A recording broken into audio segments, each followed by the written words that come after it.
नमस्कार। 13 साल एक ही बेड पे पड़े रहना, एक ही बेड पे रह जाना और ना हिलना, ना डुलना, ना मूवमेंट, ना जीवन में क्या घटनाएँ घट रही हैं इसके बारे में कुछ पता होना, आप कल्पना कर सकते हैं। हाँ, मैं बात कर रहा हूँ हरियाणा के रहने वाले हरीश राणा की, जो कि इंजीनियरिंग के छात्र थे।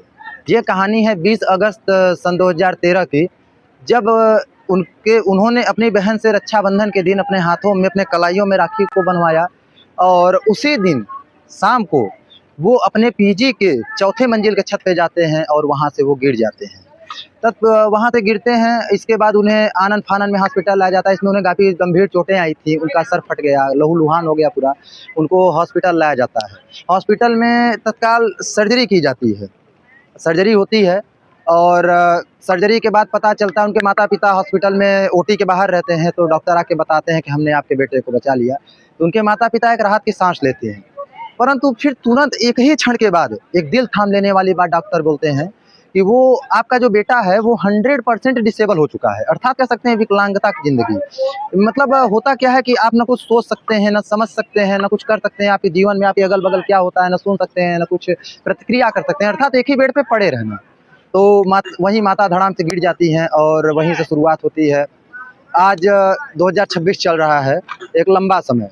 तो इनके माता-पिता ने काफ़ी इंतज़ार किया, काफ़ी ज़्यादा इंतज़ार किया, करीब 1 साल, 2 साल, 3 साल नहीं, करीब लगभग 13 साल इंतज़ार किया इनके माता-पिता ने, लगभग क्या 13 साल। 2013 से आप जोड़ लीजिए, 2026 चल रहा है और इस टाइम मार्च का महीना चल रहा है। तो लगभग मान के चलिए कि आपका 13 साल कंप्लीट हो जाता है।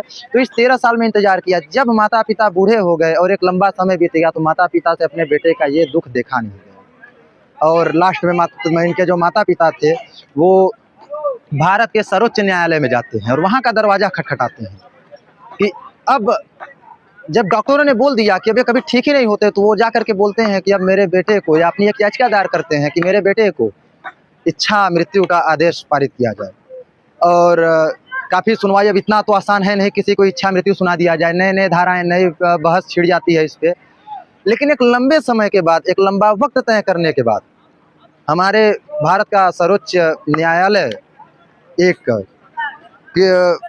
सुनवाई को जो है इसको लेते हुए, अग्रसर करते हुए इस पे एक निर्णय सुनाते हैं। वो जज साहब जो होते हैं वो एक निर्णय सुनाते हैं और भारत में के इतिहास में ये पहली बार एक ऐतिहासिक फैसला आता है कि किसी को इच्छा मृत्यु दी जाती है और जो जज साहब इस चीज़ को सुनाते हैं उनकी भी आँखों में आँसू।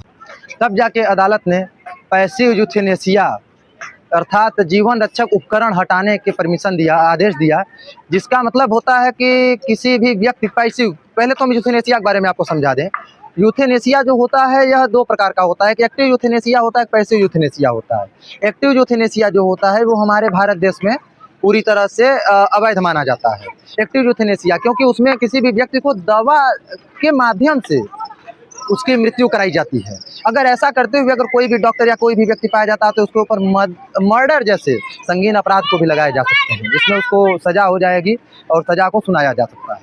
तो और इसके बाद एक होता है पैसिव यूथेनेसिया। पैसिव यूथेनेसिया का मतलब होता है कि किसी को भी दवा दे के न मारना या उसको मृत्यु न देना, अर्थात इस किसी को भी उसके जो लाइफ सपोर्ट जो वैज्ञानिक उपकरण के द्वारा जैसे जिंदा रखा जाता है, जैसे वेंटिलेटर वगैरह हो गए या नली के द्वारा खाना को पहुंचाना हो गया, तो उसके थ्रू किसी को एक सम्मानजनक गरिमामयी मृत्यु प्रदान करना उसको हटाने के बाद, जैसे पैसिव यूथेनेसिया कहते हैं। और पैसिव यूथेनेसिया भारत में कुछ नियम और शर्तों के साथ अभी भी मंजूर है, अभी भी चलाई किसी के ऊपर लगाई जाती है जब ज़रूरत पड़ती है। तो इसके पहले भी कई बार लोगों ने प्रयास किया, लेकिन कुछ ऐसे तमाम प्रकार के, रेप केस थोड़ा मैं याद नहीं कर पा रहा हूँ, उनका नाम क्या रहा है, रेप केस एक लंबे समय के बाद उनको भी पैसिव यूथेनेसिया के थ्रू इच्छा मृत्यु का जो है आदेश के लिए सुप्रीम कोर्ट में याचिका दायर हुआ, लेकिन समय बदला, कुछ और बदली, कुछ बातें तमाम प्रकार की आई जिसमें ख़त्म हो गया। तो ये हमारा जो रहा पैसिव यूथेनेसिया कहानी। तो इनको ये कहा गया, और कहने का मतलब ये है कि हरीश राणा को जीवन में प्राकृतिक तरीके से तो उन्हें जीवन ने मार ही दे चुका था, लेकिन विज्ञान ने उन्हें अब तक जिंदा कर। यूथेनेसिया किसी भी प्रकार का एक आत्महत्या नहीं माना जाता है, ये कोई आत्महत्या नहीं है। तब जब उन्हें दिल्ली एम्स ले जाया जा रहा था तो उनके परिवार वालों ने, जब उन्हें लाया गया तो उनके परिवार वालों ने बोला कि सबको माफ़ करते हुए और सबसे माफ़ी मांगते हुए जाओ। ये लाइन काफ़ी झकझोर देने वाली है, ये मेरे कलेजे को कपा दे रही है, मेरे रोम रोम देखिए खड़े हो गए। मैं आपको बयां नहीं कर सकता इस चीज़ को। वो पल उस माँ के लिए क्या रहा होगा, वो पल उस बाप के लिए क्या रहा होगा, ये मैं आप लोगों को नहीं बता सकता, क्योंकि मैं जब इतना अनुभव कर रहा हूँ, उस माँ और बाप पे क्या बीता होगा जिन्होंने पाला और अपने बेटे के ले जाके इच्छा मृत्यु का वरदान मांगा, सॉरी आदेश पारित कराया जो है, आज उसके ऊपर क्या बीत रही होगी। जो बाप इंजीनियर बनते बेटे को देखना चाह रहा था, आज वही बेटा जाके कोर्ट में इच्छा मृत्यु के लिए जाके याचिका को दायर करता है। यह पल पूरे विश्व के जनमानस को झकझोर देने वाला पल था। हरीश राणा का मामला सिर्फ एक परिवार की कहानी नहीं है, यह सवाल भी है कि जीने का अधिकार जितना जरूरी है, क्या गरिमा के साथ मरने का अधिकार भी उतना ही जरूरी है। यह सवाल मैं आप पे छोड़ता हूँ, आप लोग कमेंट में जरूर बताएं। धन्यवाद।